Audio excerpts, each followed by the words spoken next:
Welcome to Vox Arcana. I'm William. I'm Jake. I'm David. And this is a Dungeons & Dragons podcast, episode 17. This week, we're welcoming our first ever guests to the show, the creators of a highly successful actual play podcast called Tavern of Heroes. Let's welcome Michael and Steven Stagliano. Woo-hoo! Woo!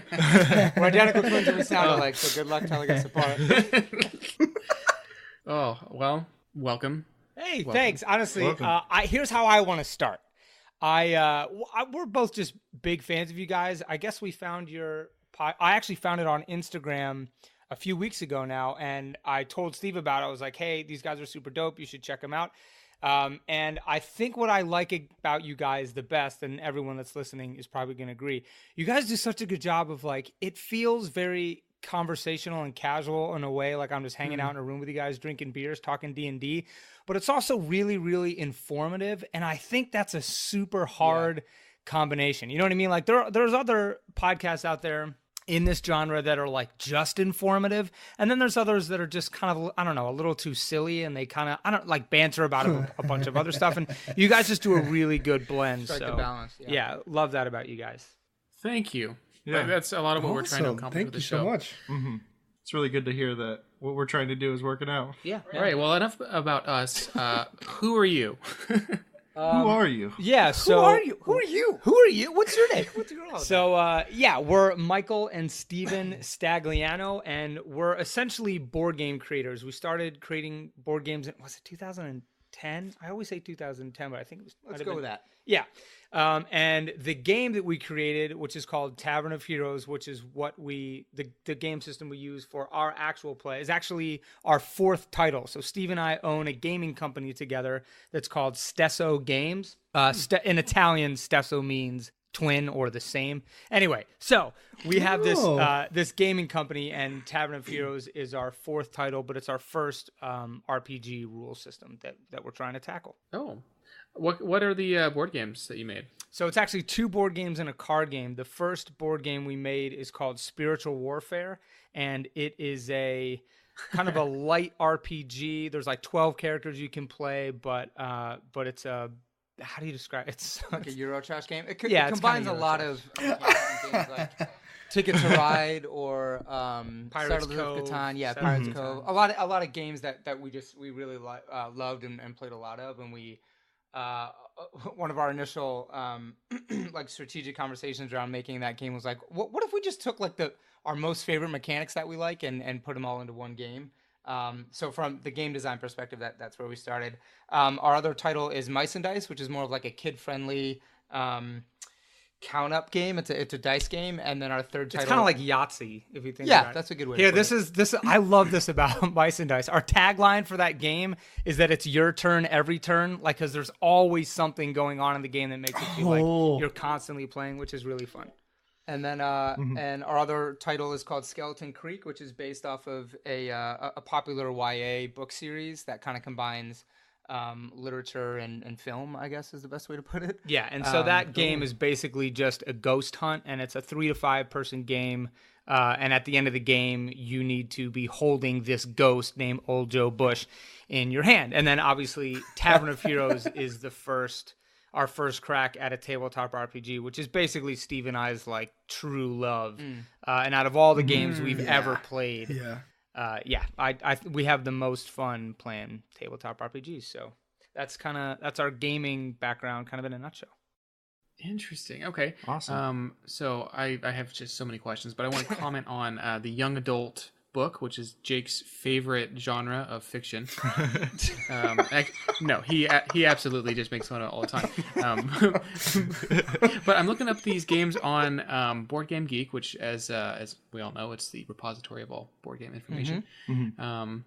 Looks like these are like very fast, very light kind of games. Actually, you know what? Are they even on Board Game Geek? The Skeleton Creek, blew up a little bit for us because we had a pretty big audience built in. But Spiritual Warfare and Mice and Dice, we like self-published through GameCrafter. Are you guys familiar with GameCrafter? Yes, yeah, you can submit all your files and specs, and they'll print your cards. Yeah, and stuff. it's pretty wonderful. But that's all self-published. We went to a few cons and sold some copies, but not nearly Mm-hmm. as big as Skeleton Creek got, the card game. So this is not your main business then? No, I certainly wish so, but it's very much. Steve actually works for. Do you guys know League of Legends? The Oh yeah. PC games? So Oh, yeah. Steve works for Riot Games. I can say. Oh, what I- Oh wow. my gosh. That's Whoa. awesome. Yeah. All right, David, you got to put your shirt back on. Yeah. I was like, David oh. took his shirt off. I like got the- really he does that from heated. time to time. When I get excited. He's a humongous fan of League of Legends. So, Oh, yeah. Nice. I mean, he I know you can't actually give an autograph over Skype, but we're gonna find a way. I'm giving a virtual high. Where there's a will, there's a way. And then you said you're big fans of role playing, so kind of get into that, like your history of role playing games.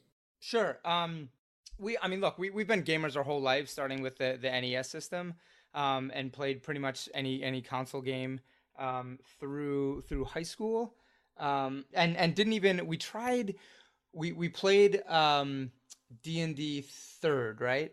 And our freshman year of college, Michael's roommate introduced us to it, and we had a great time. But honestly, it was just right when Xbox came out, so we still were pretty hooked on console gaming.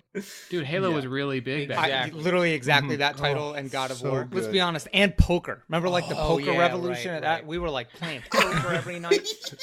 So Okay, definitely loved it. I gotta cut you off right there because you guys are actually the coolest people I've ever met. Well, that's Like it's official You now. must have not met a lot of people. Well, that's true. That's true.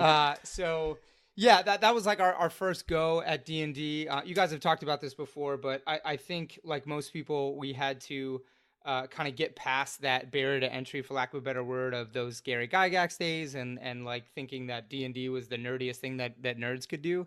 Once we realized it was just cooperative storytelling, we loved it.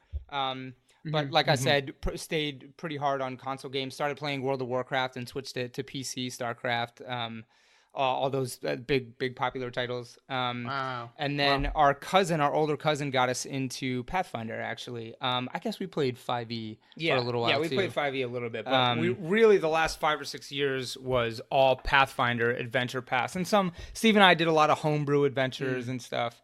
But yeah, so that's really our experience with tabletop RPGs. Well, it's not like we're gonna, crap on you for liking Pathfinder. And it's not like we're gonna crap on you for liking 5e. Yeah. So. Exactly. I find that, especially back in 2000-ish, like when it was 3rd and 3.5, there's a lot of gatekeeping and like edition wars happening about Totally. around in that community, and it was a really from what I have read, it was just a toxic time. So definitely there was a barrier to overcome. Yeah. Yep. You guys only play 5e, correct? False. No. So false. What other? So I what think do you that's guys true play? for me, Jake. Here, I pretty much play 5e exclusively. I think I played it since launch, and I've just been modding it and making it work for my games since. Right. Sure. And I'm such a kind of theater roleplay guy that it does the trick for me, and I'm kind of not a gamey designer guy, which Will and David are much more that than I am.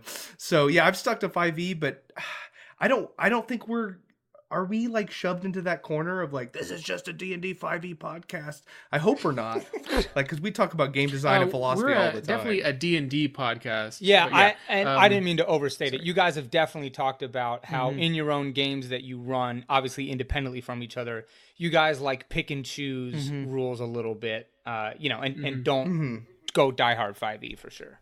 I'm not even sure the Yeah. system that Jake's playing counts as 5e anymore. It's just like Probably not.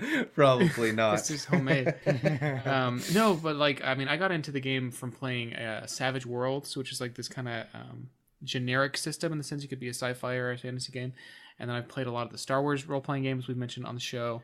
My heart is actually with more of storytelling games, so Dungeon World is just a huge influence on me because it's sort of everything I want about D&D with the accessibility that 5e really doesn't have for new players. And then recently I play Dungeon Crawl Classics, which is kind of an old school spin on that type of game. And actually last week or 2 weeks ago, I played my very first ever first edition Dungeons and Dragons game that I ran. no and kidding. It was not what I expected, but I learned a lot. In a good way or a bad way? Mostly in a bad way. Okay. I think Will puts it best. No, sometimes you win, and sometimes you win. lose. Or sorry, and sometimes you learn. And so let's just say I've learned a lot. You know what? You guys actually, I don't remember the episode number. I think it was 11. You guys did an episode on getting started. And I can't remember which one of you said it, but you know, like one of you just started with like 1d20 and basically made up, you know, like your own kind of story. And then or I think someone even used a flip flop, right? Like that was how you decided. Oh, yeah. You know what I mean? So it's like, Yeah. I think what we're all circling around is, you know, like the actual rule system that you use, even that is super malleable if you really think about it, you know? Yeah, and I enjoyed that Yeah. that episode in particular, and just listening to your guys' discussion of how each of you approached it from a DM perspective, and how polar opposite or diametrically opposed a lot of That was cool. the approaches were. Like, Yeah, I yeah. don't remember which one, but like completely wrote out every possible scenario that could happen, or shared. I think that a friend did that. Oh, yeah, it was the bridge. Yeah, that it was like me. combo. That was me. Yeah, and the other one was like, we're just gonna wing it and see what happens. And then, you know, the bow the bow that you put on that conversation, or the advice to the quote unquote getting started player, was just to play the game. And I can't agree more with that. And I think one of the genius things about D&D and Pathfinder and other tabletop RPG systems out there is the fact that they are so customizable, and you can, you know, homebrew and kind of pick and choose rules as you go, which it sounds like you guys have clearly done as well. You know what else I picked out from, actually, I don't know. I don't think it was that episode, but it was another one. And I think you either read it in a book or one of you brought it up, like one of your buddies said it. It was, you don't need a rule system to play an elf.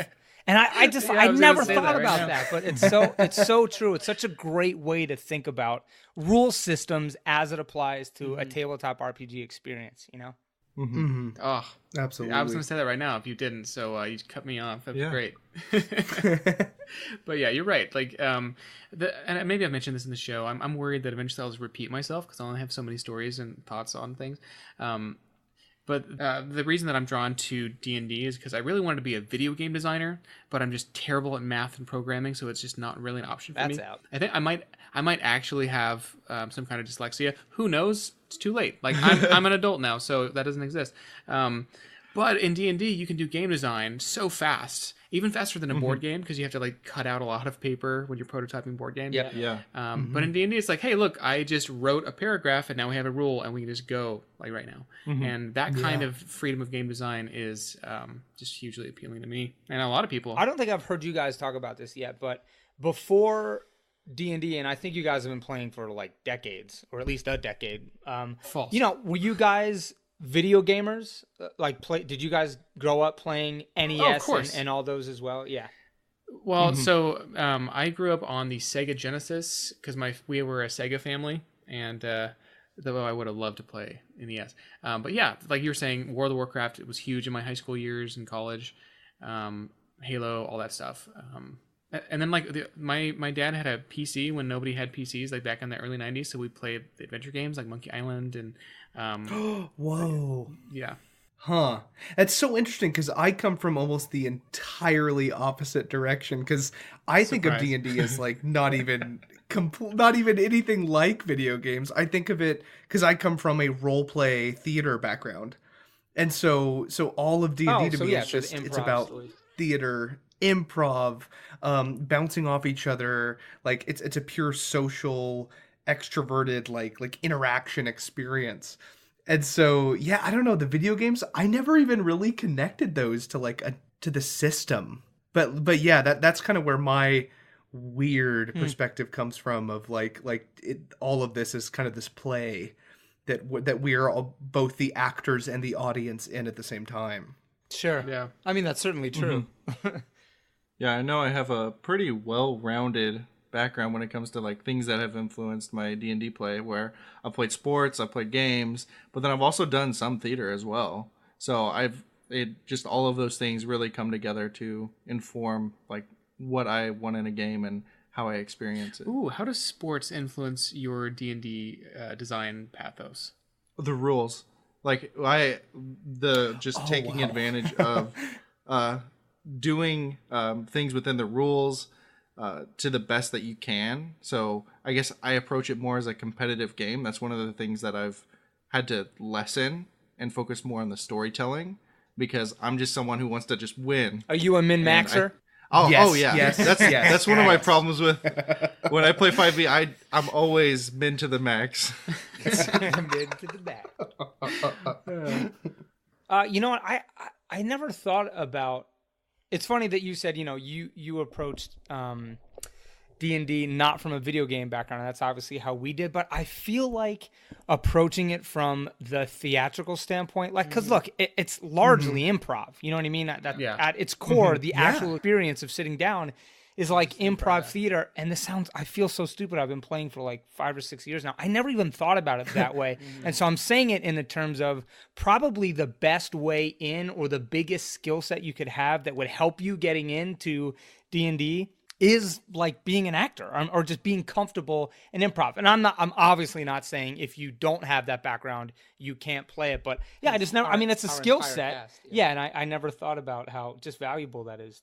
Well, if you look at, I would say a lot of the popularity of D&D right now is Critical Role. And that show is a bunch of actors. Yeah. They're not really gamers. They're not, as far as I can tell, game designers. Matt Murch is a storyteller, and they're actors. And like you're saying, it's attractive. It's really good. And it's introducing a whole new generation and a whole new type of person who probably wouldn't have been interested in D&D if it had stayed the same as it was in 2000. Even Harmon Quest.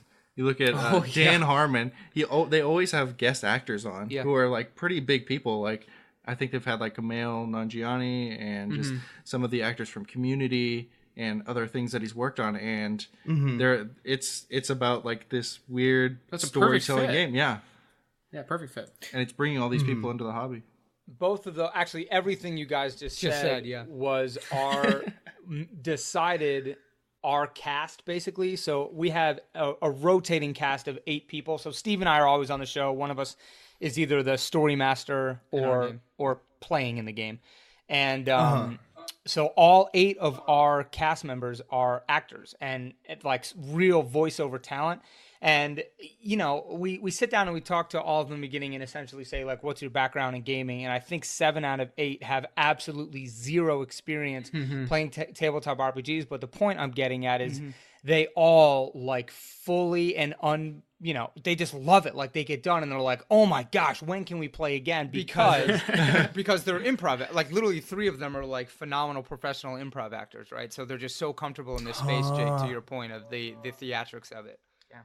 Yeah. Okay. So I have a question real quick. Sorry, Jake, hold on. go. So this might not make the podcast, but I have a dream of like starting a Let's Play podcast or something along the lines of me being the dungeon master and having some really good professionals that play at the table, and then we could stream it or whatever. Of course. Basically what Tavern of Heroes is doing. So when you are looking for people, I mean, are there players that you'll play with in like just a normal game that you'll be like, ugh, I could never have them record with me? Or is there like kind of a strict weeding out process to get people who are good in front of a mic? I think, this is Steve. We were really fortunate in that Michael's a writer, a professional writer, and he heads up a writing group. And I'll let you talk about it. Yeah, I run a few different writers groups out here in LA, and so in those writers groups we use professional actors that basically come and, like a cold read or a table read, they read the scripts for the group of writers, and then the writers give notes. All that is to say, I've got a pretty wide network of talent that we could pull from. And I say that, and almost all the guys are just our buddies. So to answer your question directly, I think the biggest thing, and if you get to the point where you're casting, it's like, energy and like fun in the room. Actually, you guys talked about this in one of your episodes too. It's like the decisions that you make for who you want to be in your group are kind of the same as it's going to be for who's going to be on your cast. Because, like if low energy dies on air, right? Like you can't fake that. Even if someone has like a great character voice and like they're really into it, if they don't fully engage and get immersed, then it's just not as good. So we actually didn't do any like session zeros or like play test with someone or like trying anyone out. We just kind of we just felt like, you know, we had this really good talent in terms of, I knew everyone personally. We had some great voiceover actors, but the biggest thing was if we just felt like they were going to bring a ton of energy. Yeah, so to say that the same thing a different way, this is Steve now. We made a really big bet on the energy and the talent piece over the game knowledge piece, if that isn't inherently obvious, what we just stepped out, to the point where, this is not an exaggeration, literally before we started recording, the first time that we would play with our cast members, we did about a 30-minute crash course into the Tavern of Heroes rules, set up a little mini dojo and would kind of walk through a combat, and then we'd hit record. Because again, we rely very heavily on the energy and talent of our actors, and their ability to tell the story along with us, rather than their comprehensive understanding of a rule system. Because I'm sure you guys would agree with this, the former is way more important, both from a successful game perspective and an actual play perspective than the latter. And you know what? The last thing I'll say on this is, it also kind of, look, before we started recording the show, Tavern of Heroes, I probably listened to 40 or 50 other actual plays. And one of the big things Steve and I talked about in design of the show is tone. Like, what kind of tone? You know, there are some actual plays that are like Adventure Zone is like this. You know, it's either very banter heavy, like, you know, sometimes those guys will just like kind of riff and talk about whatever, or you know, it's a true actual play in terms of, like, sometimes there's actual plays that I don't think they edit. You know what I mean? Like, it's just whatever we say is going to end up on air.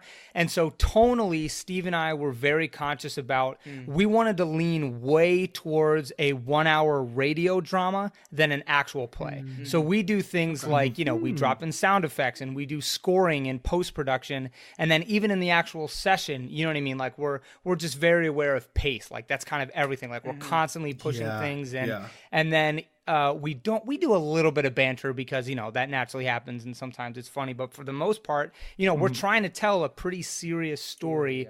So, you know, so that obviously plays its part in our cast as well. And we tell them ahead of time, you know, like, this is kind of the tone we're going for. Wow. So I think we've kind of already gotten into the topic a bit, but what is the Tavern of Heroes? Right.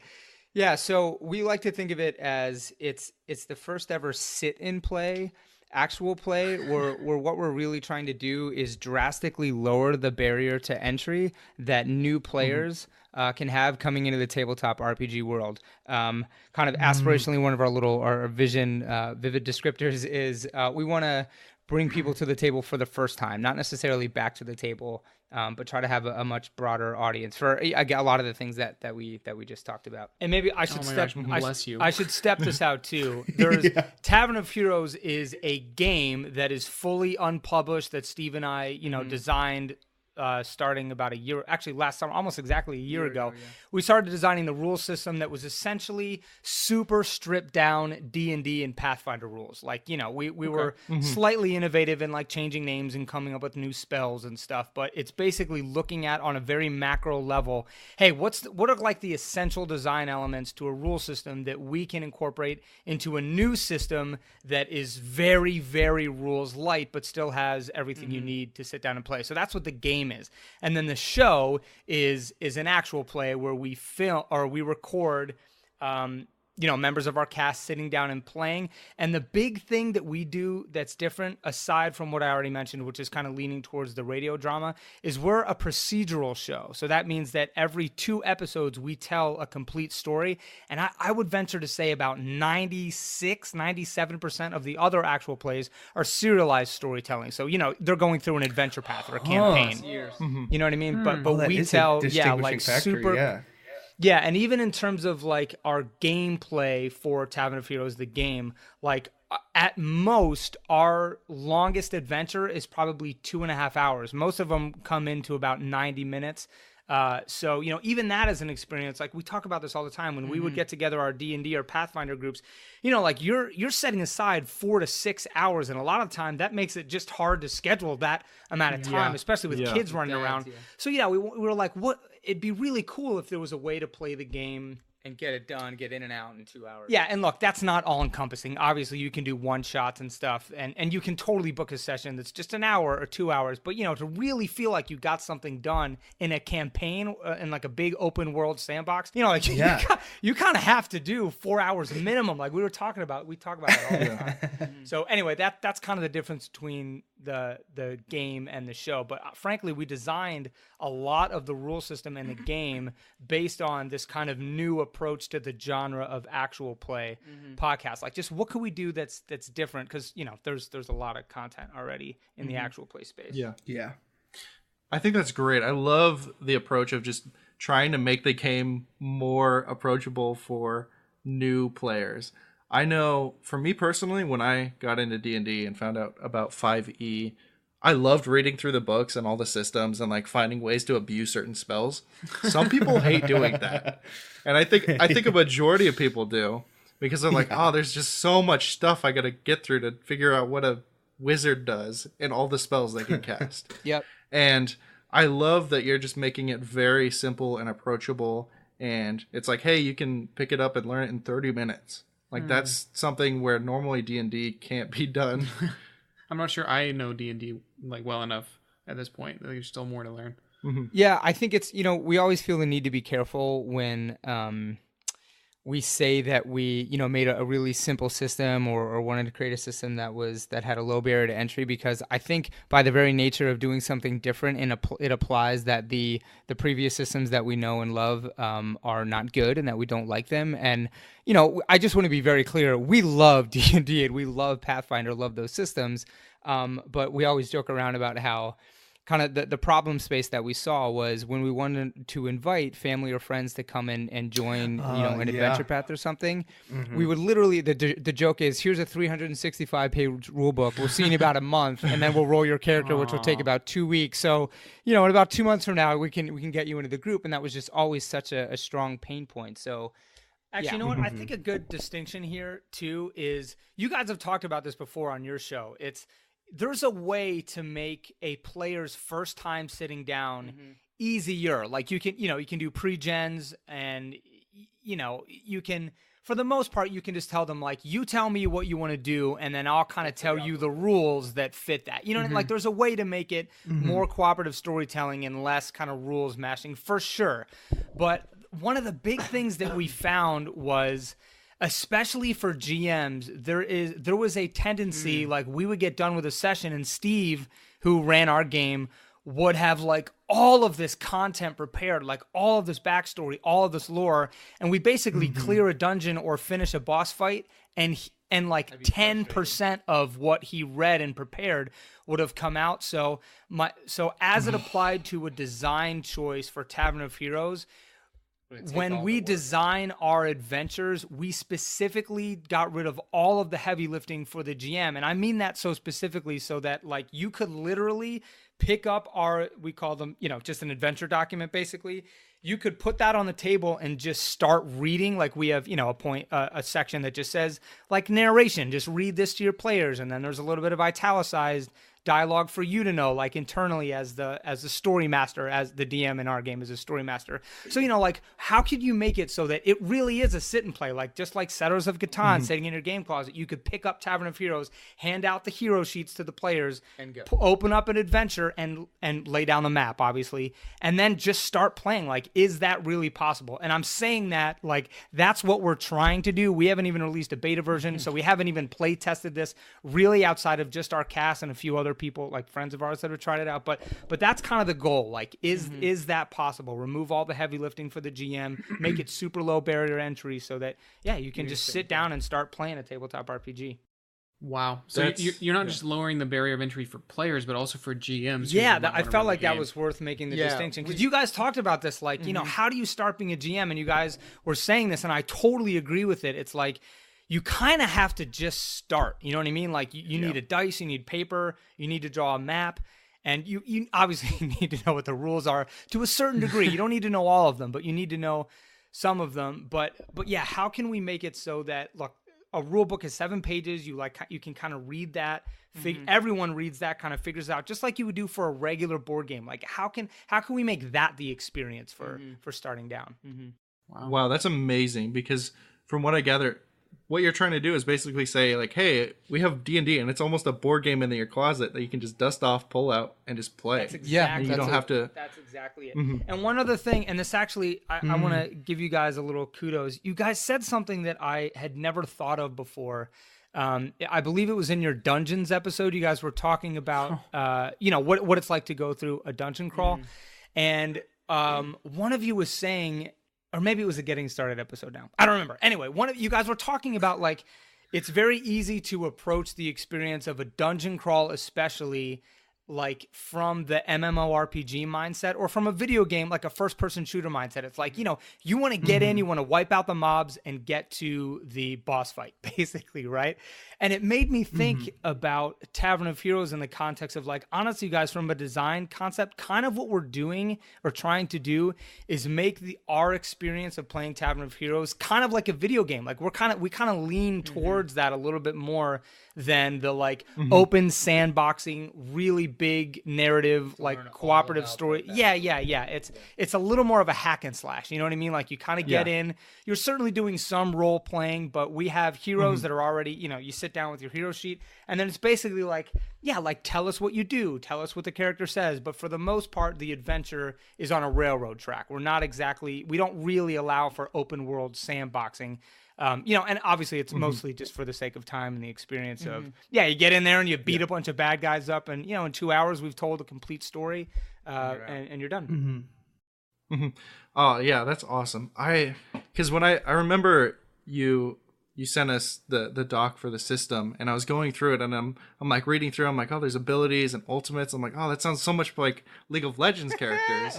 And then to find out that you work for Riot, that makes so much sense. Yeah, David, it's funny. I was gonna jump in and literally I was gonna say I'm gonna pull back the curtain for you a little bit here and tell you that I obviously love League of Legends, and there was a massive influence on the game design system, or the nugget that we kind of rested on in our strategic development was our D&D and our Pathfinder hero sheets or character sheets were anywhere between like 5 to 19 pages long. And if you're a spellcaster in Pathfinder, your character sheet is 40 pages. Yeah, is a novel. And again, Jay, I'm with you. Like, I'm actually one of the people that really enjoy that. Like, I like doing a deep dive into the rules and mechanics and seeing how I can work this system, but not that the vast majority of people are like this, but at least to make the game more mainstream or maybe appeal to a different audience, we had to make a really conscious decision from a design perspective to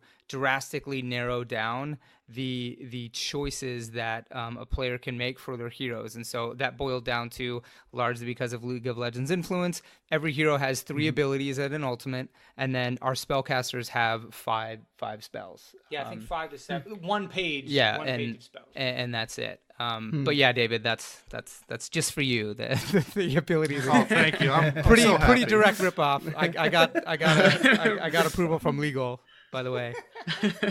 Did you actually have to do that? No, because you can't copyright mechanics or anything like that. True. But I totally wish you would have said yes. You'd be like, it was like a 3-month process. Our lawyers went back and forth. We had to copyright. Also, yes. We're still in litigation. I have a question kind of related, kind of switching gears a little bit. I in the past year or so, I've kind of, as I've listened to more Critical Role and Adventure Zone and just like random Let's Plays, I've been like, oh man, these are all really good and their production quality is really high, and they like, I don't know, they have like an intense adhesion to like the narrative. Like, they don't go off into crazy rabbit trails and kind of derail the whole story. And so I've been like, okay, I am going to treat my sessions at home like they are being recorded, or that like 10,000 people are watching. So when I'm doing that, I found my sessions got better. Is because I knew that I needed to get to the narrative, I needed to cut to the chase, I needed to make sure all my players were engaged all the time. And so some of like pretending that I was, hosting a Let's Play or like a sort of podcast out there, it made it better because I had this hypothetical audience that I was trying to please. And so I would make my game better almost unconsciously. So you guys who are in the trenches, who are actually doing like a Let's Play podcast, how do you think, like, what are some pieces of advice that you could offer to dungeon masters at home that could maybe streamline the process or maybe just keep their players off their phones during sessions? Do you have any advice for home dungeon masters? Yeah, that's a really interesting point, and especially because, you know, I have been in sessions where you know, I'm the guy that's leading it off that says, like, did you guys watch Avengers Infinity War? And, you know, like, this reminds me of that move. Like, it's so easy to do. And For the record, he was a player in one of my sessions where and look, I mean, that can be part of what makes the experience of a tabletop RPG really fun. You know what I mean? Like, you're palling around with your buddies and, you know, like, you're eating Doritos and, you know, like, you're talking about guy stuff. And I'm sorry, that sounded so exclusive of women. I love playing. Half of our cast are female. But you know what I mean? Like, that is a big part of the experience. But what I'm getting at, Jake, and which I just totally agree, to me, immersion and staying engaged with the story, it doesn't really allow for that. You know what I mean? Like, it's so easy to let a really suspenseful moment or build fall off if someone starts chatting it up about Infinity War. So I don't think that a DM should ever be like, hey, Paul, shut up, man. Like, let's talk about, you know, because like that can even kill it. So I guess it's a really fine balance. And you guys actually talked about this too. It's like making sure ahead of time, either before every session or when you're putting the group together, if you say, hey guys, I want this to be like you are watching a movie for 3 hours. Like, I want this to be fully immersive. I want to put on Sirenscape and background music. You know what I mean? Like, I want this to be so intense for you guys. And look, there can be sessions where you guys are outside of combat and you're sandboxing and, you know, exploring a town or whatever that probably allows for a little bit more banter. But man, once it gets down to like, we're going to a boss fight, yeah, man, turn off your phones. Don't talk about Infinity War. And like, let's really sink our teeth into it. Yeah, so I think maybe to boil down, this is Steve. What Mike was saying is just around setting expectations. For me, it's a preparation piece, or my advice is gonna be more aimed at preparation. And there could be some controversy here, and I'd love to hear your thoughts. But as a GM or in our game as Story Master, I spend more time working on accents or thinking of like what an environment is going to smell like, or what are the players going to hear, like or to use the word Michael, the creation and the immersion. I spend way more time on that than I do about the rules. And maybe this ties into expectations of for a GM or a DM, setting expectations for a table of like, look, we're going to be a group that worries about the story and the narrative more than the rules. And I know that that's a point of controversy where, you can't ignore the rules, but at least my style of story mastering and certainly Tavern of Heroes is just much more catered to the story and like having an experience and cooperatively telling the story together that feels very real, rather than ever getting bogged down and sidetracked by rules and mechanics. Again, not that I don't like and really appreciate rules and mechanics, but just the story comes first. Michael and I are both just natural storytellers, and so I think we just gravitate. Speaking to my towards, soul. Yeah, right. We just gravitate more towards the narrative and the experience of the story rather than the rules surrounding it. Hey, so how do you guys deal with? Just banter and phones, frankly. Like that can kind of be what it comes down to. Like, will you guys ever, because you're all DMs, will you guys ever be like, yeah, hey, Paul, put your phone away or I'll break it? You know, because like, honestly, it can drive you freaking crazy, right? So, man. I don't know that I directly address it a lot of the time. Usually I use it as a gauge. So I can tell if my players are engaged if they're not on their phone, and if they're if they're asking questions, if they're doing things in the game. And if they aren't, that means that I'm failing as a GM to continue to immerse them in this world, and I'm failing to engage them in the story. So I try to do more things in the game to try to draw them in. Sure. Hey, you know what I was curious about, what you guys have talked about before, but I don't think you've addressed directly? Have any of you ever kicked someone out of your game? Because it's like breaking up with a girlfriend, man.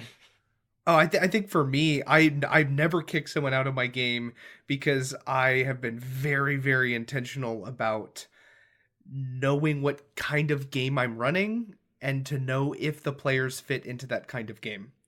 And so I'd like to believe that I'm an adaptive enough dungeon master that I can do some things to almost please anyone. But if I'm doing a long campaign, if I have like a good 6-month or year-long campaign set up, it's like I am going to be very, very selective of my players to the point that I have never selected a player that has, failed my initial litmus test that I would have to kick them out. I wanna share a quick story. Oh yeah. So I've never kicked a player. I've never kicked a player out of my session, but I have kicked people out of the room that weren't in. So we were. This was a Rise of the Lunar Lords, a Pathfinder campaign. And Michael will remember this. We had just got to this place called the Foxglove Manor, which is essentially just a haunted house. And so I went really hard on like the candles and dimming the lights and really setting the tone and the room to make sure that the players were immersed. And had all the, it was just guys this session at the table. Really good moments, and everyone was like feeling creeped out. And then my wife and my sister and I think your wife all walked in from like this bowling night. They were like doing tequila shots. And they were like, hey, what are you guys doing? Oh, where's your heroes? And I want you to picture the scene from Four Christmases where Vince Vaughn tells oh my gosh, I'm breaking her name, Reese Witherspoon, to get out of the room. I literally, I kid you not, I put my hand up to my wife and I was like, I love you. You gotta get out of here. You gotta get out. You gotta get out of the room. And they were like really offended. I was like, I literally told them, I was like, you don't understand. I spent hours like prepping this experience and like trying to make it immersive, and you're literally ruining it. Please go upstairs. Oh no. Oh my gosh. Hey, where do you guys all play? Do you guys play at your house or like at gaming stores or libraries, or where do you guys play? Oh, so we have a house, and so my wife and I, not David and I. I was like, I didn't know you guys lived together. That's working out really well. Though usually David is at my house, so it's kind of like he lives here. But yeah, we play here, or sometimes I go over to other people's houses. I don't do a lot of game store playing because they all close like at 9 p.m. and I'm like, we're just getting started. I actually am very, very lucky to have a designated Dungeons and Dragons room. Which is, I mean, and here's the thing. I don't live in a house. Jake, I live in Kentucky? We could fly there. I live in a Will has been here. I live in a 2-bedroom apartment, and one of those bedrooms is a completely devoted game room. I'm gonna be honest, that made it sound less cool, but that sounds less cool. I thought you were gonna be like, I live in Kentucky. I got like a 6-bedroom, 3-bath. Yeah. The basement is just a fully transformed dungeon lab. Nope. Complete opposite. But like, I have posters all up of various fantasy maps and flags and various superhero posters and Indiana Jones posters, and it's just like the room you enter and you're just bombarded, like your senses are bombarded with color and light and candle smells, and like I don't know, it's my creative zone, and so that's where I do all of my podcasting. That's where I do all my work. But then about twice a week I'll have just a devoted Dungeons and Dragons game, and it's just like my sanctuary. So I love this room. You're doing well, Jake. I don't know if anybody's told you that, but you're doing well. Hey, I have a question. I thought you guys were going to cover this in episode 1, but you didn't. What are all of your day jobs? It sounds like one of you, I don't know which one it is now. Like, are one of you a novelist or a screenwriter or something? One of you sounds like you're super aware or maybe super well read in fantasy novels or something. That's probably either Jake or me, William. And actually, so about that, we're bothered by podcasts that just have banter and they talk about their freaking personal lives for an hour. Sure, totally. And so like we'll kind of get into that, I think, later, and it's probably this episode actually, where we talk about our personal lives. But my day job until 2 weeks from now, because I'm giving my 2 weeks on Friday. Actually, it's funny that you ask. Is a marketing guy for an insurance broker here in town. My wife is a wedding and senior photographer. Oh, dope. And so basically her business is also my business. In fact, before we did this recording, I was editing a wedding. So yeah, busy. Cool. Nice. Yeah. And then for me, this is David. I'm getting my real estate license, so I'm going to be selling houses soon. And that's in Bakersfield, right? Yes. Cool. Yeah. That's awesome. I just converted in the past few months to full-time podcasting. I have a history podcast that I do that I would call mildly successful. And so that's getting off the ground. And then essentially for the past year, all of last year, I was a foster care social worker. Oh, that's awesome. Cool. And I actually invested in Bitcoin fairly early. Attaboy? In a good way or a bad way? In a good way, because I just I sold everything in like December, which was like the height. And then, so I'm living off kind of my Bitcoin earnings while being a podcaster until my wife starts working as a speech therapist next month. So that's awesome. Yeah. So I'm loving full-time podcasting right now. I'm going to repeat my last statement and say, good job, Jake. You're doing well, man. Yeah, Jake lives the fantasy life where he plays D&D twice a week for like 4 hours. Pun intended, right? Yeah. And then he just looks at audio forms all day. That's awesome. So now we have to flip the question back to you. What do you do aside from this awesome Tavern of Heroes podcast and designing board games in your spare time? Sure. So I'm a screenwriter, and look, I say that I'm primarily a stay-at-home dad. I've been in a TV room, and I've sold some stuff and option stuff and development work for big companies out here in LA. But when I'm not in a TV room, I'm a stay-at-home dad, and when my son sleeps, I write all the time. So I'm a screenwriter and have been since 2015. Awesome. Have you screenwritten for any shows that we might know or movies? The quick answer is no. But there was a show on VH1 called Daytime Divas. You can look it up afterwards. It wasn't just a bad show. It was one of the worst shows that has been on television since television started. So that didn't exactly make my writing career boom. And look, I'm more of a genre horror, fantasy, sci-fi, adventure, drama writer. And this was, you guys know the talk show The View? Yeah. Yes, this was like a scripted version of The View. I probably don't even need to say anything else, so it was so bad. No. But so that was back in 2016, and since then it's been all just freelance and development work for Vertigo and Sony and a bunch of other producers and production companies out here. And then that was Michael, and then Steve. Well, I feel like I need to add an anecdote that Michael's my twin brother, and I watched 30 seconds of that show. And I was like, well, I'm never watching this again. Got as far as I could support him.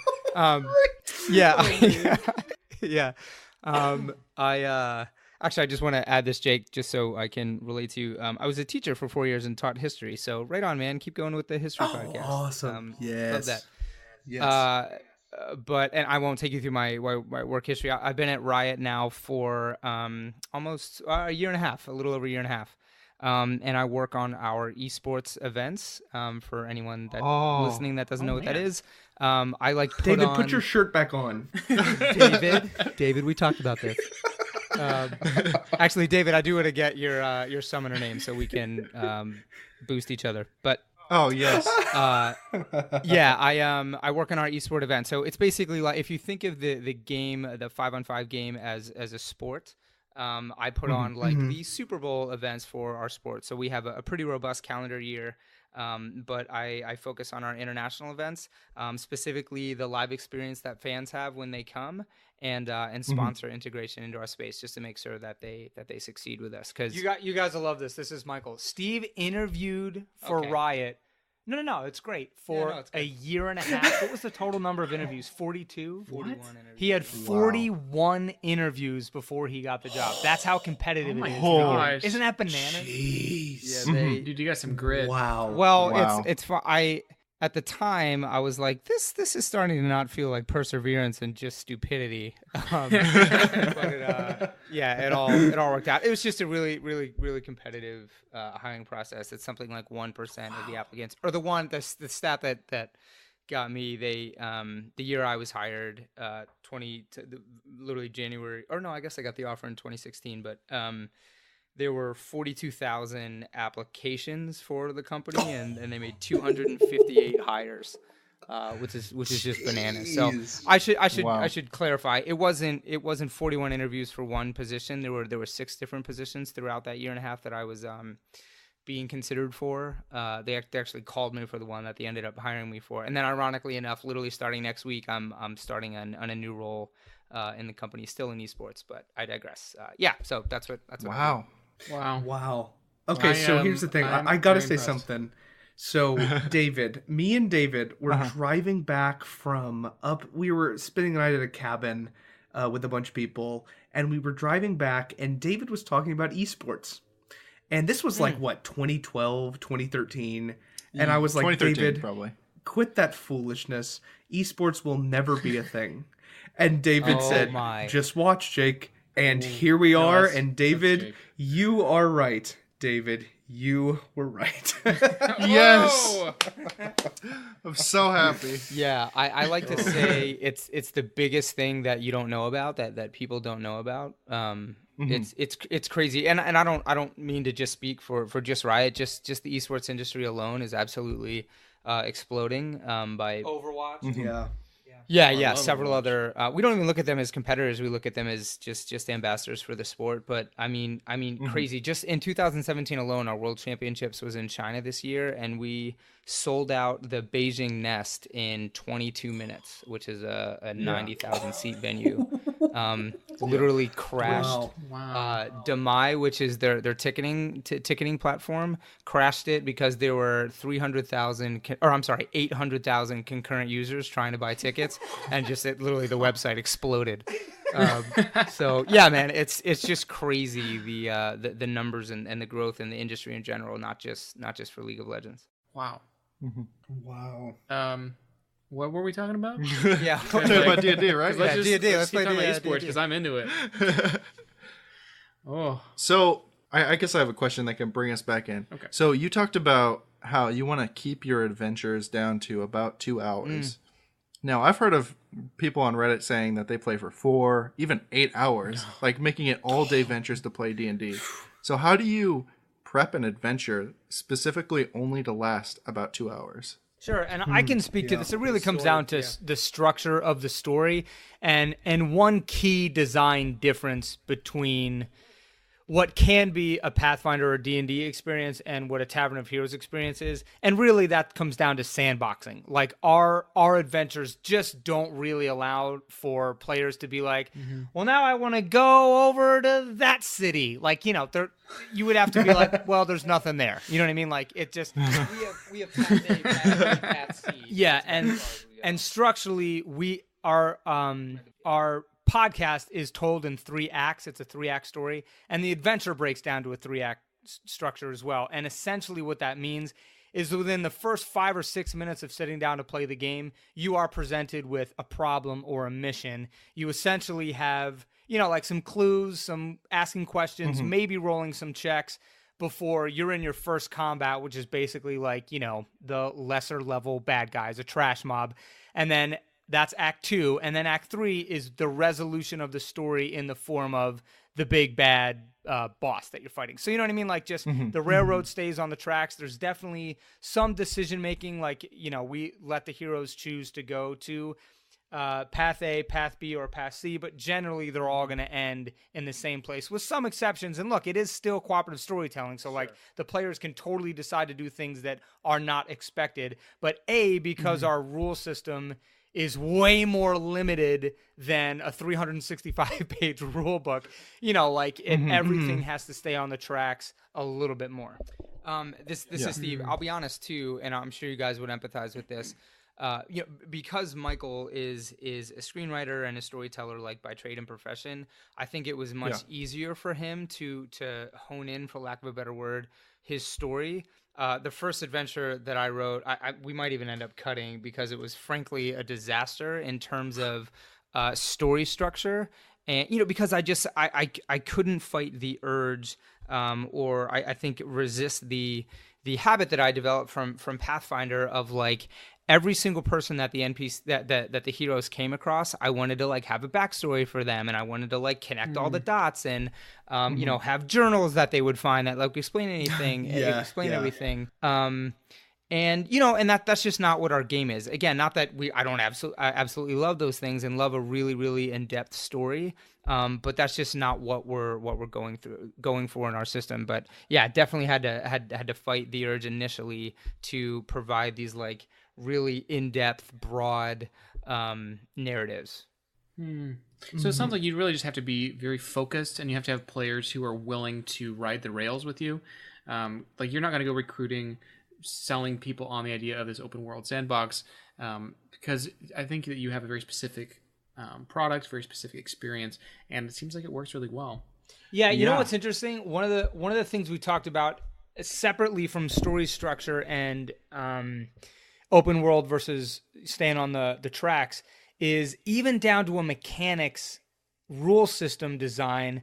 Steve and I were like, you know, we never really cared if we rolled a knowledge check or a perception check that was high. You know what I mean? Well, like if we ever rolled a natural 20 knowledge check, I never had the player experience where I was like, yes, tell me everything about this land. You know, like we just never, it took a long time. We fought on it for, I mean, probably months, but then we just decided like, is it possible to cut any knowledge checks? And even looking at the specific, like just perception, like if you walk into a room and your DM says roll a perception check, you know, like, is that a fun experience? Or like, how many times if everyone rolls under a 10, are you like, all right, well, you still kind of see anything anyways, you know? The GM. So we were like, what if we change just perception to like, we're going to use the mechanic of perception checks to decide like if you're going to earn a surprise round or not, or like if bad guys are going to get a jump on you or not, and like, and then kind of leave that to just be like, that's it, like that's all that maybe you discover like a hidden wooden board that's loose or something like that, but that's pretty much as far as we'll go. Yeah, so it's looking at all, actually it really specifically applies to our skills too. Like that's where we were really, really picky. So we have 5 skills in our game, and you know, in Pathfinder, I don't know the actual number in D&D, in 5e, yeah, but it's, you know, it's a lot.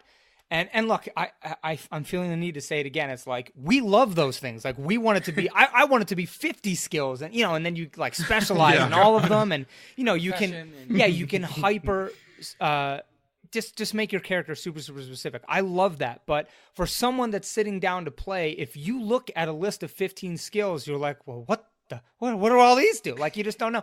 And so mechanically deciding on the 5 that we did, you know, is basically like, these are these big umbrella skills that honestly like kind of give you everything that you need. Like athletics for us covers like just about anything you want to do that's physically going to move your character, whether it's, you know, jumping or dodging a free attack, or I mean, yeah, just kind of all encompassing. Yeah, and it's funny, Jake, you asked about story, but we kind of also gave you a mechanics answer, because it's interesting from a game design perspective how much you have to vacillate back and forth between you know, if you're going to trim the story down, you have to make sure that your mechanics can support that. And if you're going to have lighter mechanics, then there's going to be sacrifices or trade-offs you have to make from the story perspective. That's interesting.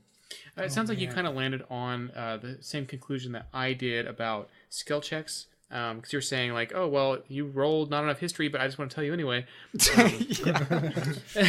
And it was only have your players roll if there's an interesting consequence for failure. Boom. Because so often, like when I was just starting out, it's like, oh, I try to climb the ladder. I'm like, roll the dice. I fail. You can't climb the ladder. You know, it's like, it's ridiculous. So it seems like you've kind of taken that conclusion and built it, or maybe just simplified it through the whole system, where it's like, well, if it's not going to be interesting, then it doesn't need to be in the game. Yeah, that's a beautiful way to say it. Yeah. If there's not a direct consequence to the dice roll, the dice don't need to be rolled, and they're not going to need to be rolled because there's not a mechanic in place to support it. Yeah. Very cool. So as a screenwriter, are there any kind of rules that you follow when creating an adventure or a story, kind of like the hero's journey kind of concept? Are there anything, is there anything like that you tend to pull from when designing a game? Yeah, sure. I think I would love to say that I incorporated the hero's journey because I studied that for so long, but you know, that's more and this isn't all encompassing, but that especially applies to a little bit longer form storytelling.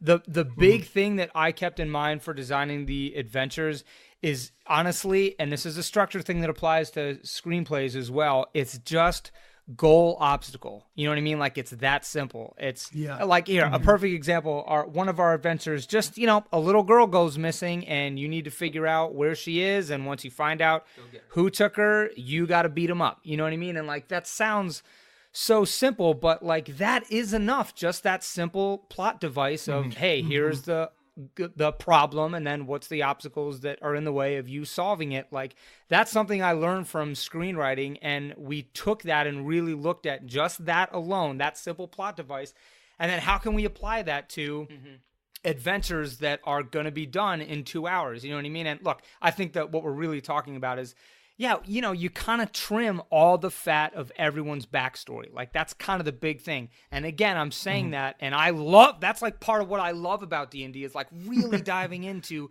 finding out everything about the city. Like, why is this city or this person the way that they are? And, but Tavern of Heroes specifically just doesn't allow for that, because the story doesn't, it's just not necessary to our stories.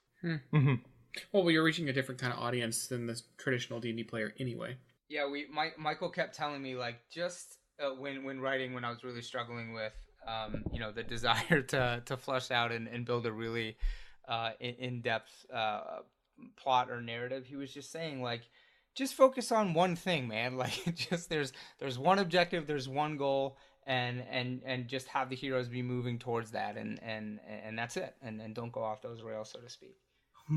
A question I have is, your system is geared towards getting people to play as quickly as possible, and that is like something that I can totally like I am just cheering you on so much, because that is so hard to basically pitch a system or even pitch what role-playing games are.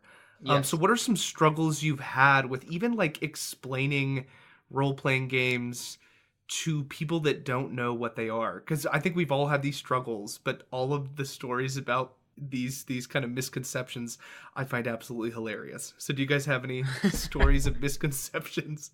Oh, yes. I mean, in terms of misconceptions, literally one of the guys on our show, Graham Bunn, he's a radio host of Go Country 105, a professional athlete, the last person in the world that you would ever expect would play an RPG. I kid you not, when he showed up, this came out on air too, episode 3 or 4 of our show.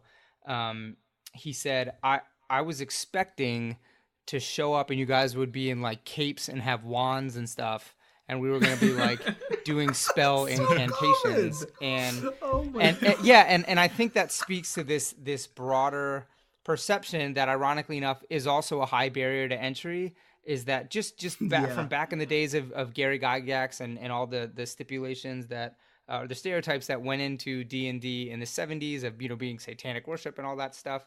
I think it just literally through the years kept a lot of people away, that they stop at like imaginary role playing because there's just so many scary, weird, and not accurate places that people's minds can go in terms of what it is.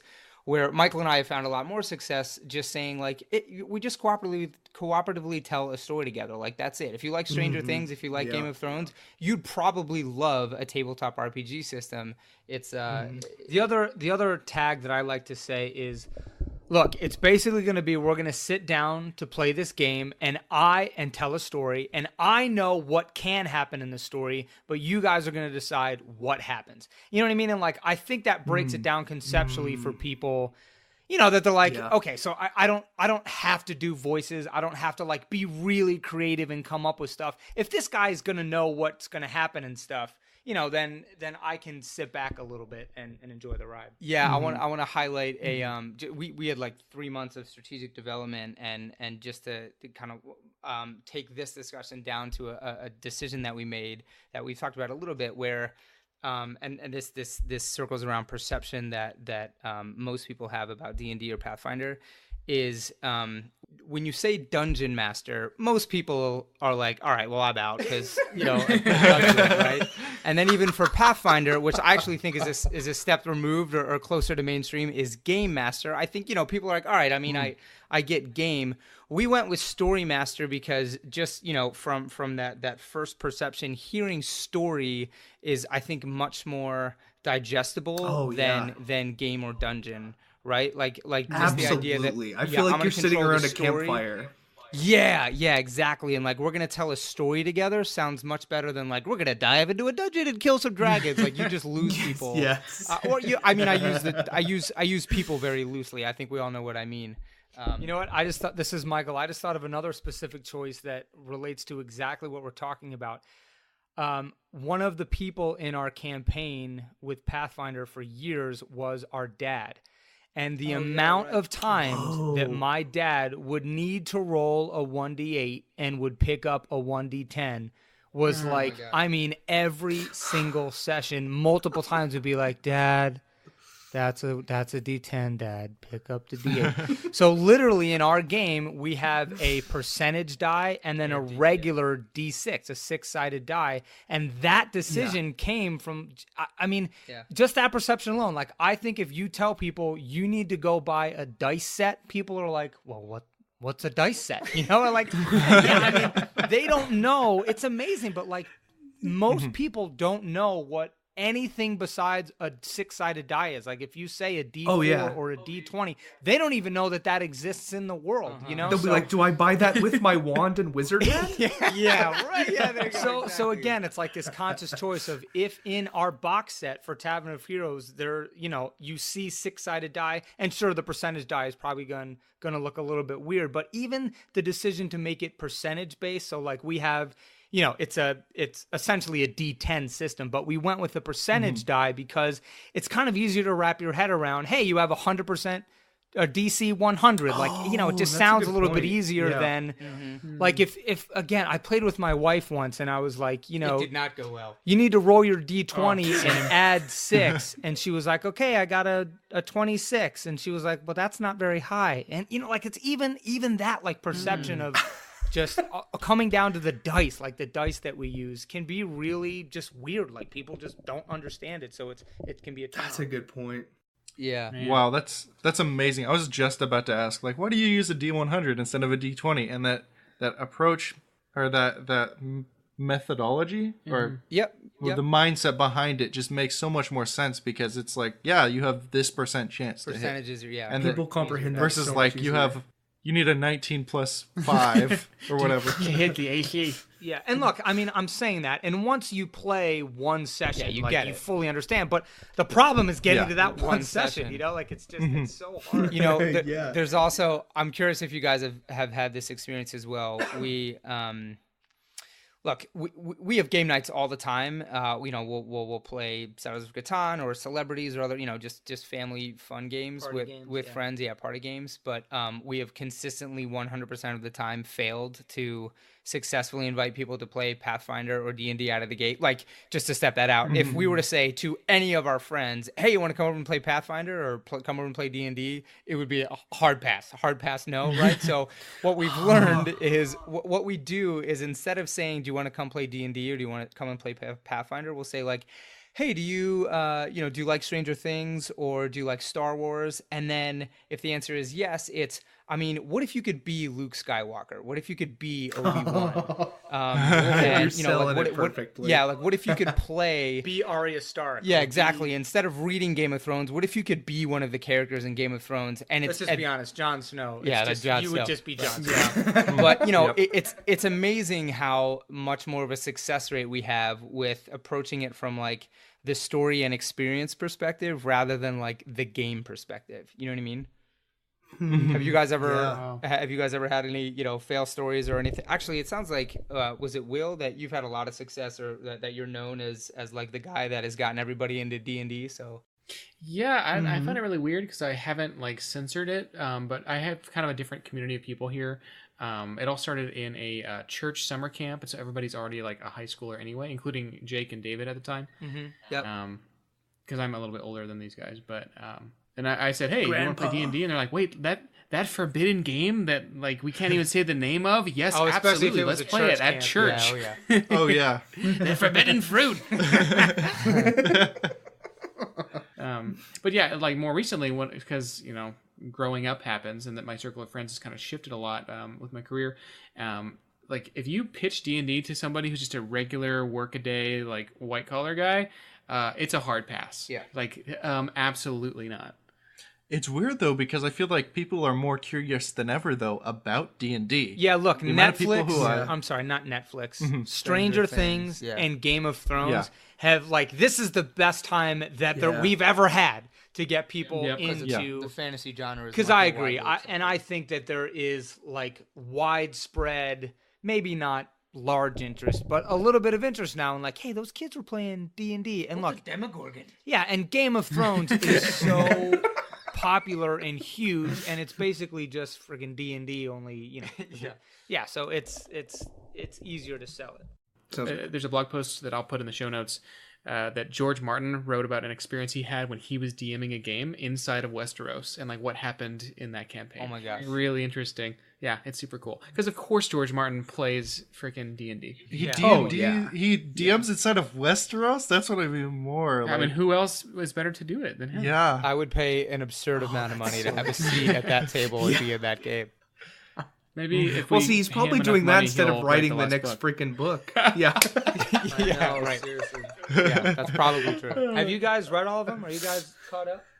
Oh, I've I'll read watch the book show. one, I've read, but I can't commit because I know it will never finish, and I can't commit to a series that the author may, in fact, probably will die before it ends. I can't give myself over to that. You're hypothetical. protecting the show- yourself. That's smart.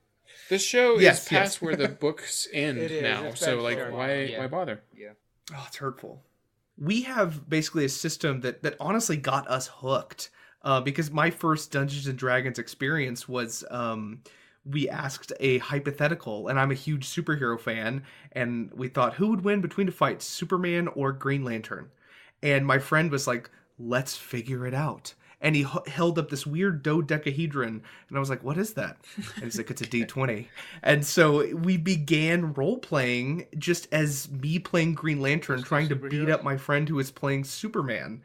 And so we eventually even created our own system that we're going to definitely reveal soon, called Super Random, where basically you pick out of a fishbowl and get 2 superpowers and create a superhero. And I feel like that gosh. lowers the barrier of entry even more because everyone knows what a Marvel superhero is. Everyone knows what a tragic backstory is. Everyone knows like how to act in a group of superheroes. And so like all of those things even lower the barrier of entry more, which I think what you guys are trying to do with Tavern of Heroes, and that's Absolutely. the goal, is to get people into the hobby, because it's like we all like have seen the light and are just like, this is so much fun. And so it's how do you drag people in without them being like, well, do I need to purchase a wand and talk with a lisp and put on a wizard's hat? And it's like, how do we get away from that stereotype and lower the barrier of entry so there's no Preach, gatekeeping brother, and people can just preach. rush in? That made me think of a question that I actually that Steve and I are still unanswered on in terms of the design of our system, and something I want to run by you guys. So we actually have 12 heroes created for our game that you can play. We've only announced or released 10 of them that are part of our show. But one of the things that Steve and I go back and forth on constantly is when we do publish the game, which we're hoping to do like a beta version in 2019, and then hopefully actually publish with, like full custom artwork and pawns and blah, blah, blah in 2020. Mm-hmm. One of the big things we're wrestling with is allowing players, just having a character creation system, which essentially for our game is like a point buy system, like you can increase your AC or do higher damage output. And have more blah blah blah. Like I won't run through the whole system. The V1 of a point buy. Because here's kind of the crux of the argument. I would argue that what makes you the most invested in a D&D, in a tabletop RPG session, is if you create a character, right? Because then it's your boy or it's your girl, and like you do not want them to die, and you are fully invested. But one of the, in my opinion, the highest barrier to entry to play the game is character creation because it's so hard, at least for Pathfinder. It's that paradox, yeah. Well, no, I created a 5e character too. I created a cleric named Umaragandu, and she's awesome. Anyway, but like that takes like 3 hours. You know what I mean? Like you need to like sitting down, you need to know. Well, not for Tavern of Heroes, but anyway, I think I've overstated it now. But just, do you guys think that it is important to have a system that allows for character creation, or with kind of generally what you know about Tavern of Heroes now, do you think it's possible to duck that and just have like basically pre-gen characters that you sit down and play with? And can you get invested in the story? And would it be interesting enough to play, like, you sit down and play an adventure, and in our game you play as Miriam, and then the next time that you sit down with your friends, you play as Cole Hardwell, who's basically like our tank and our warrior. Like, is that interesting enough? You know what I mean? Interesting. So you're asking, so in the box set, like the final published box set, instead of a character creation system, you just have a bunch of pre-mades, and you just take the role of that pre-made. Is that what you're asking? Right. So do you have the pre-mades, the 12 heroes that we have created, and when you open up the box set, you choose from one of those, or do we have blank hero sheets in there and a system that allows you to a very streamlined, easy system to hold up to a mission statement that allows you to create the hero? I may have a solution that I've seen. Dungeon World kind of does this with what they call playbooks. And so I think they still call them classes, but they're more like archetypes. And then you just check the boxes on what you want. And so you have very clearly on a very small piece of paper, like, oh, this is like the bruiser, right? It's more of a concept. And then like, oh, well, I want to be a bruiser who's extra tough, or I could be one who's extra like punchy or whatever. Sure. And so that way it narrows the decisions that players have to make, but then you still have a lot of control over the theming of that pre-made. And so I'm going to assume then is like the heavy lifting of, choosing your ability scores and choosing your feats and your talents and skills, like is all of that already done? Okay. Oh, so that is basically what that's a huge deal. So I would say just including random tables, like even just two, like roll the percentile dice twice, and say you roll and get a 2 and then roll and get a 10, it says, okay, you're an orphan and you were raised by giants. Like those two things alone can just add so much flavor. And so I don't know, I think just maybe 2 very minor random tables and say, hey, you can pick whichever 2 from these 10 that you like the most. But then other than that, having completely pre-made characters, but you just plug in that backstory so they have some agency to be able to feel like they crafted it. Just enough to get them hooked in to that personality. And then obviously, I think the biggest thing, period, for character creation is the name. Like, just if you get to pick just the name alone... 100%, that honestly is like 90% of the creation. But let me. I want to try to frame the question in a different way and let you guys wrestle this one out. I'll try to use the Marvel property. Like, is fighting Thanos so exciting and so cool that it doesn't matter if you do it as Iron Man or if you do it as Jake Barton, which, by the way, sounds like a superhero name, right? It does, actually. You know what I mean? Like, so if you think of the hook, I guess what I'm really asking is, can the hook from a story perspective be so compelling and for a new player, grab them enough where they're fine playing a pre-generated character that they don't have a lot of personal investment in, because at the end of the day, like, killing Thanos or killing Sauron or whoever is so exciting enough that they don't need to have the character creation. And I don't think that I'm not trying to offer an answer one way or the other. I want to hear you guys your thoughts on that. Dang, that's a good question. That's an interesting question. That's tough. Actually, honestly, you know what it made me think of? And I don't want to cut you guys off, but I'm thinking about it too. League of Legends is actually kind of a good example. It's like, careful, that's our IP. But absolutely. When you load up as, the people that I would play as Vigar or Alistar or Teemo, let's be honest. Would I be more invested if it was like, I created written like a you could pick the color or the name. It is. It becomes I want to hear. I want to hear you guys' thoughts. So, I kind of have like a story that I want to share that kind of ties into this. So we played DCC, which is Dungeon Crawl Classics. And what happened is we got a bunch of level 0 characters. And they're randomly generated. They're all randomly generated. They have their own weird backgrounds, and like some of them come with like cows or like a pitchfork, whatever. They all have their own. They're just village people. And you go on an adventure, and so many of them die.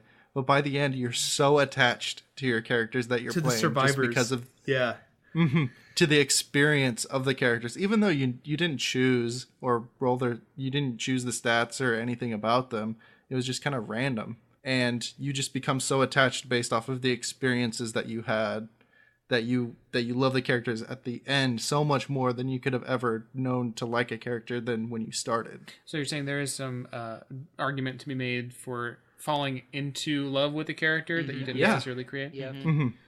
Because would you rather enjoy the character more at the beginning of the game than at the end? I personally, I would rather enjoy the character 100 times more at the end and who they become. Wow, actually, that's good. That honestly summarizes it really well, because for us, looking at it from a game design perspective for Tavern of Heroes, it's like, would you rather give the player the experience of, let's just call it 10 minutes or 15 minutes where they need to sit down before they play and roll these dice and create this character? Yeah, would we rather give them that, or would we rather them, they hop right in, and by maybe the 6th time that they play, Miriam, I'll just use her again as an example, she dies, and like we have death in our game, and spoiler. Yeah, and and I guess what you're saying is like, ultimately, won't you care about Miriam so much by the 6th time that you've played her, and like you don't want her to die because you've played her, so you're still kind of ultimately getting the end experience that we want, and so you don't really need to front load it then if you create your own. And look, and I think an argument could be made for the other side too. I think right away you've got agency in a character that you created, but in terms of the player experience with picking it off the shelf and sitting down to play, is it worth it? Like, it's because if you and get also the same experience. from a game design perspective, if you're putting out copies of this and different people are playing from on different sides of the planet, and they're like, oh, I played Miriam in this way, and I played Miriam in this way, and suddenly you're having this kind of empathy between heroes that are already made, but you can play them differently. And that, I'm almost coming from the opposite perspective of, I want to have 1,000,000 pages of backstory and have all this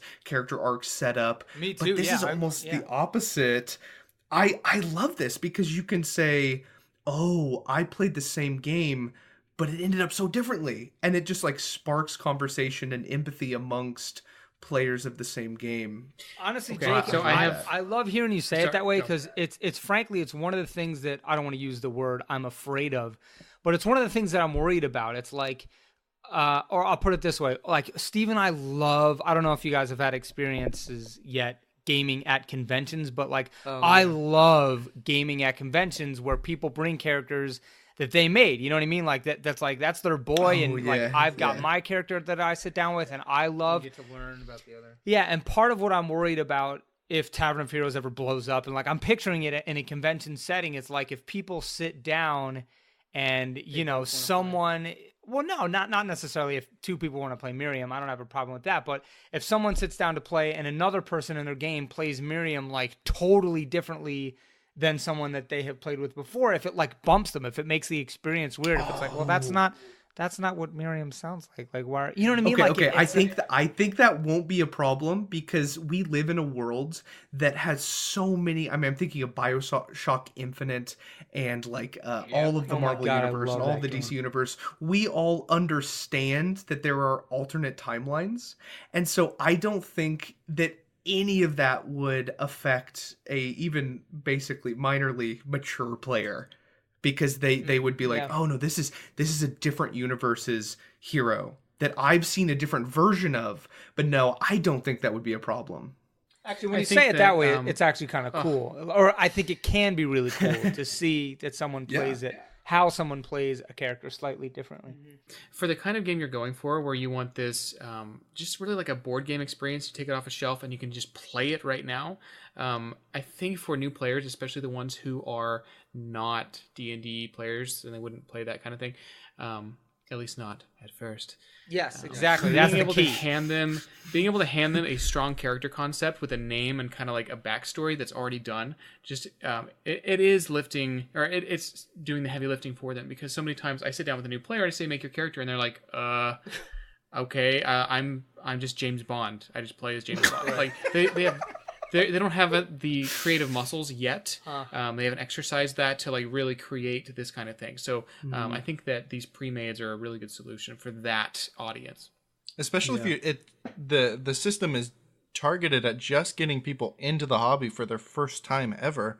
Like having a pre-made character so they're like Will saying, they're experienced to what a good character could be, gives them that platform to jump off of in the future, saying like, oh, I know from experience playing a good hero, like these are some of the things that I want to include in my next. Actually, and it even made me think, because I really like the idea of kind of the hybrid answer here of like, you know, roll a D10 or roll a D6, and that randomly is going to pick these two qualities. I think that's really cool, and then you can come up with your name.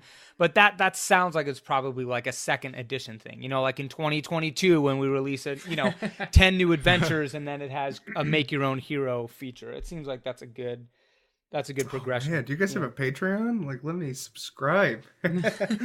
No, look, that's certainly where we're headed. We just want to pump people full of content and build our fan base as much as we can for probably 6 months to a year before we do a Patreon. But, you know, we want to do like additional content, like do basically like longer form storytelling. If you haven't been to our website yet, you know, we have a whole world called Eldaron and a fully interactive map that's got its own back history and lore. Like we've certainly done all the heavy lifting for the world to support really long form storytelling.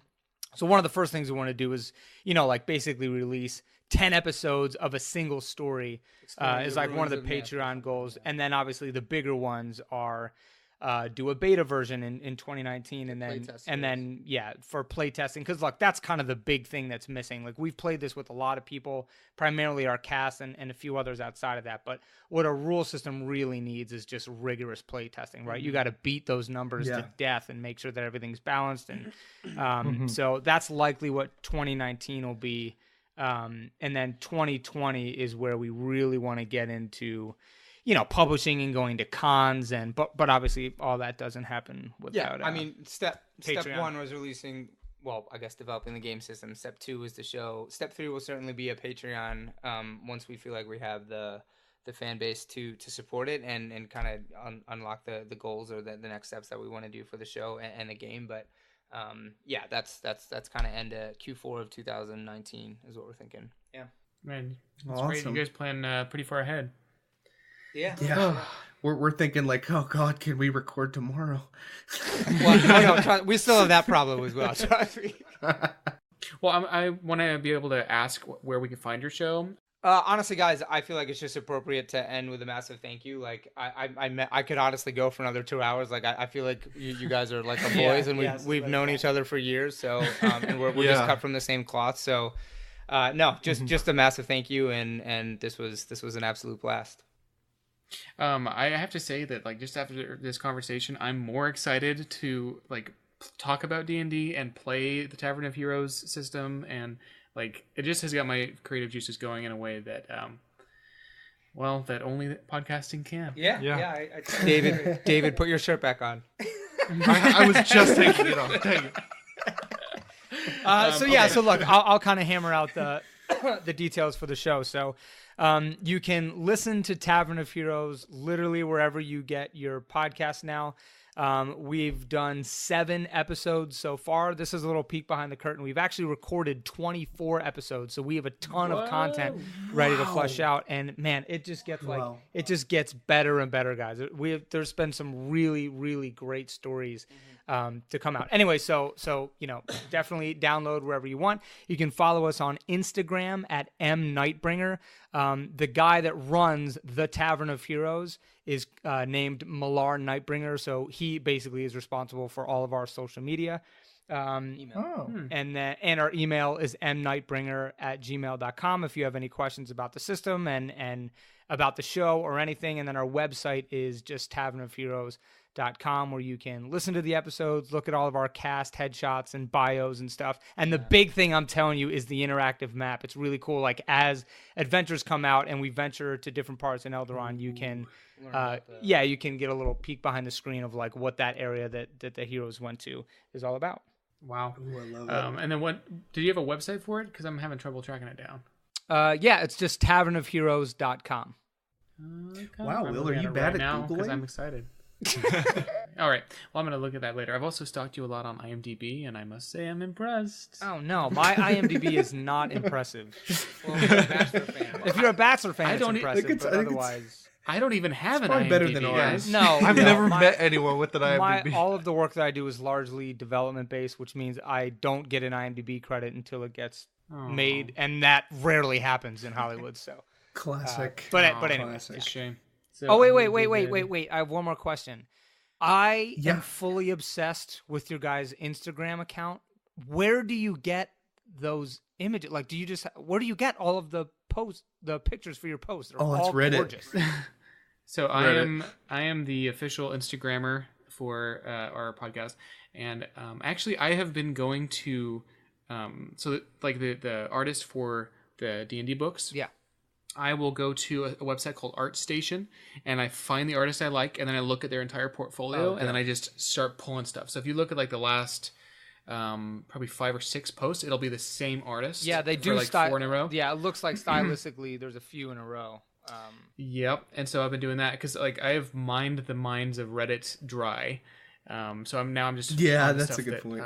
no one has seen. That's dope. Yeah. Thank you for listening to Vox Arcana episode 17. I'm William. I'm Jake. I'm David. I'm Michael. I'm Steven. And we'll see you next time. Follow us on social media. Our Twitter is @Vox Arcana Podcast. Our Facebook and Instagram are @Vox Arcana Podcast. Our email is voxarcanapodcast@gmail.com. And yes, we've all gained a little weight.